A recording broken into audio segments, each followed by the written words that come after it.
Já sedu na ostatní píčo, jedu si svůj shit, hej, dík, fin, hej.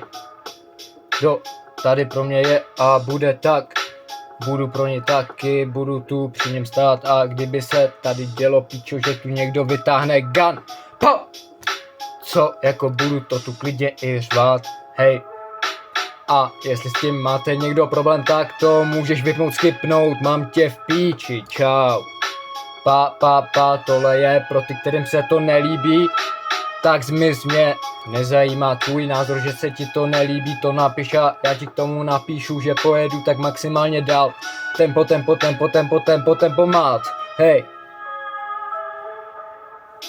Dřív než se rozjedu, tak musím dát kávu, cíga mít při ruce, protože já cígo v ruce, když mám, tak přemýšlím nad tím, co vydám dál, hej. Tolik nápadů v hlavě, že nezastaví mě žádný tlak, hej. A skéro na to, aby se mi spalo a přemýšlelo líp, to je jasný, brácho, to u sebe mám. Neptal se mě nikdo na můj názor, já se neptám na ten tvůj. Je mi to fakt uprdele, protože já žiju život svůj, žiju životní život, který je živej, píčo, do beatu až tak moc, energeticky moc, hej, hej. Nejedu tak, jak by se ti líbilo to tobě, já jedu tak, jak to píčo jedu já.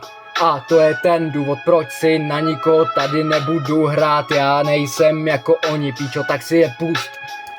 Co ti v tom brání, píčo, ne, je mi to fakt jedno, já cením jenom ty, který to jedou dlouho a nezastavujou, bo nějaká píča myslí si, že když napíše hate, že se na to prostě vyserou a že co, jako dítě budou brečet v koutě, na to psychiku mám vystavenou, já byl v base, píčo, co si myslíš, že kdybych tam byl, píčo, kde, hej, kde zavřenej na celé jsem naštěstí nebyl, kdybych tam byl, chytl bych se tam těch lidí, co píčo znásilňovali tam nějaký ty děcka, fuj, těch fakt ne, ale drogových dealerů a bossů, co si hrajou na něco, co jsou, jo, těch fakt jo, naučil bych se víc než dost a potom by si se klepal jako malej kluk.